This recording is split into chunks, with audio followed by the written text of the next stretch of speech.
This is a screencast for 5.3 break-even analysis. So the main purpose of a break-even diagram is to quantitatively show us how much we have to produce before we break even. And to an extent, this is much like economics model where all the costs and revenues are represented in straight lines. And basically what we do is to see how changing costs and changing revenues affect the lines and subsequently the break-even point. And first of all, we're going to look at the basic features of a break-even diagram. And first of all, there are three components. The first of which is the fixed cost. And this basically tells us the static amount that you have to pay regardless of how many products you produce. For example, like rent, that's something that you have to pay every month. And the second feature, which is usually showed but not in this diagram here, is the variable cost. And that tells us the additional cost for each extra product. For example, the cost for the extra flour you need to make another loaf of bread.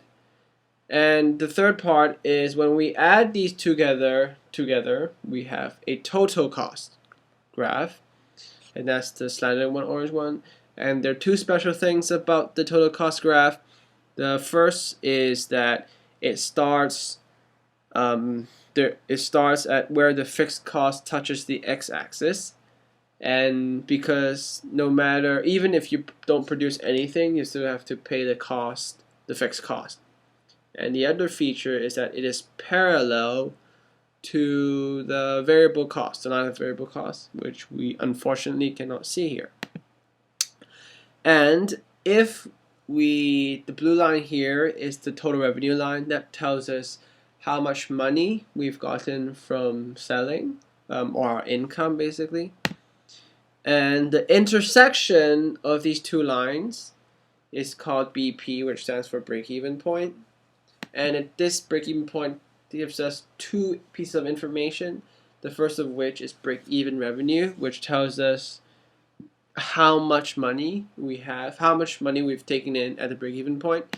And the second of which is the BQ, break-even quantity, which tells us how many products we have to produce before we do recoup our cost. And now we'll be looking at break-even margin of safety. And so we already have a break-even diagram. And so in real life, we often do not produce right at the break-even point because we want to make profit. And so quite often we produce much above the break-even point, like in this, it's Q1. And what the margin of safety tells us is basically how much we're producing that is over the break-even point. For example, the break-even point says 200, and we're actually in the factory we're producing 300. So the margin of safety is 100. It's basically the difference in the x value in the amount of output. And now we'll talk about some of the changes we can make to the break-even diagram. The first of which is changing the fixed cost. So here we already have another break-even diagram. And when we change the fixed cost, basically we move the whole total cost line up or down. In this case, because we're decreasing, the whole line shifts down. And what this does is that it decreases the break-even quantity and requires us to produce less to break even. But inversely, if we were to increase the fixed cost, the whole graph would move higher, and the intersection between total cost and total revenue would be later. That means we have to produce more. And another thing we can change is the variable cost. And that's slightly different, is that when we change the variable cost, we're changing the slope of the total cost line. So if we're increasing the variable cost, the total cost line becomes more steep. But if we were to decrease it, the line would become less steep and look something more like a horizontal line. And the effect of increasing the variable costs is that we'll need to produce more to break even. And another thing we can also change is changing the revenue, and we can accomplish that by changing the price. And that's actually changing the price is a bit similar to changing the variable cost, because what you're doing is still changing the slope of the line. But in this case, you're changing the slope of the total revenue. So if we increase the price, the line of the total revenue becomes more steep, and this means we only need to produce much less to pay back our cost. And it is a really useful tool. The break-even diagram has lots of purposes and for different departments like production, marketing. But it's also important to kind of think about the limitations of this analysis tool. Is that, as I said before, all of the lines represented in this diagram are linear. And often that's not the case in reality, right? For example, if we mass produce, we're very likely to achieve economies of scale. So then the variable cost will become lower and affecting the total cost to become less steep. But when we overproduce, the variable cost will increase, and that means the total cost will increase and it will be more steep. And so then the real line should be actually much more squiggly or volatile than what we see now.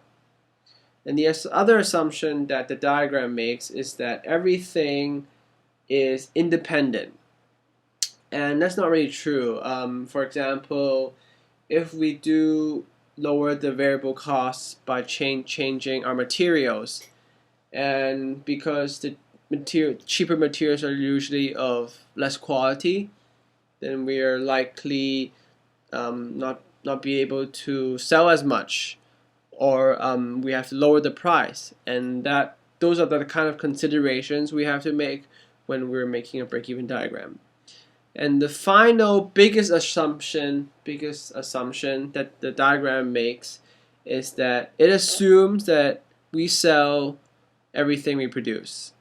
And that is obviously not true because of things like market demand and marketing effort. But in conclusion, the break-even diagram tool is really useful for production in the sense that the production knows how to allocate its resources, how much raw materials it needs to buy, how much cost it should expect before, how many it needs to produce before it can recoup its costs. And for the management and for finance, by looking at this diagram, they know how many products they need to sell.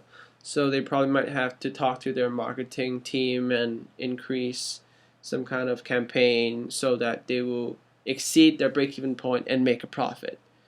So then, yes, and that concludes the break-even analysis screencast.